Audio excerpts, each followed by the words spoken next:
Welcome to our first installation of the Lake Weekly Roundup.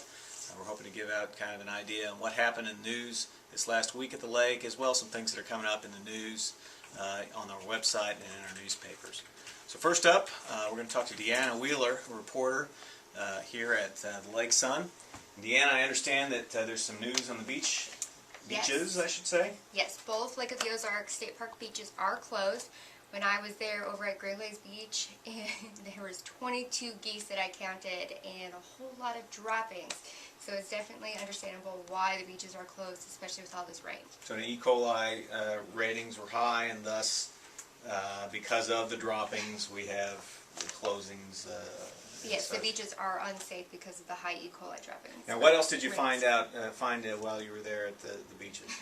Well, I counted, in addition to the 22 geese, I counted 4 squirrels, 1 fisherman, 3 beach closed signs, 1 coyote decoy, which obviously isn't doing a very good job. So.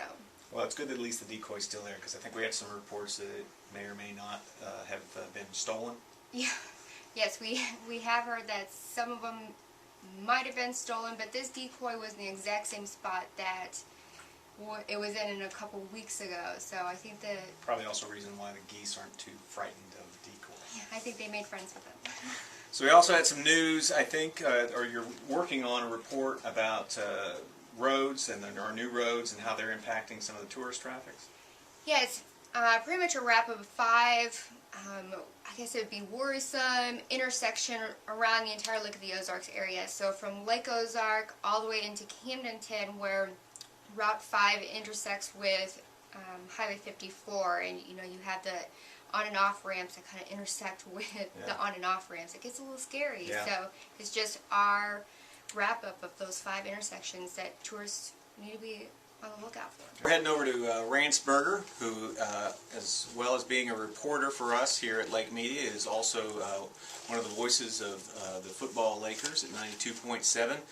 Rance, we broke a big story this week. What was that?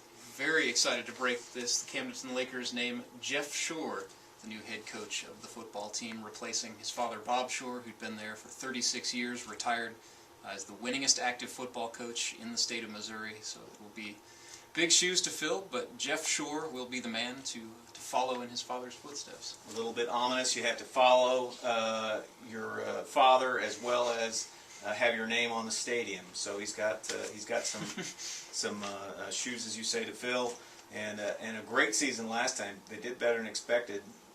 How do they expect to do this year? They went 9-4, went to the state quarterfinals. It'll be a new year, and Jeff Shore's excited. He's been an assistant coach there for 15 years now. He's excited about getting to retain all of the assistant coaches on that staff, so there won't be a lot of turnover. He said you'll still recognize that it is Laker football, because after all, Bob Shore had so much influence on that program, but there will be some new wrinkles. They'll have a few players coming back, guys like Michael Saltz and Murphy Ward and Jonathan Manning, but there will be some new faces as well. It's going to be very exciting. They go to camp on June 6th, and then, of course, the season gets going in September. And I think you got to talk to Bob. Was he a proud papa? He's very excited that Jeff's going to get promoted after being an assistant coach for 15 years. He's excited for his son, and I asked Jeff about having to follow his father's legacy. He said he's not really nervous, just excited to get in there and try his hand at it. Wraps it up for our weekly report. I hope you enjoyed it.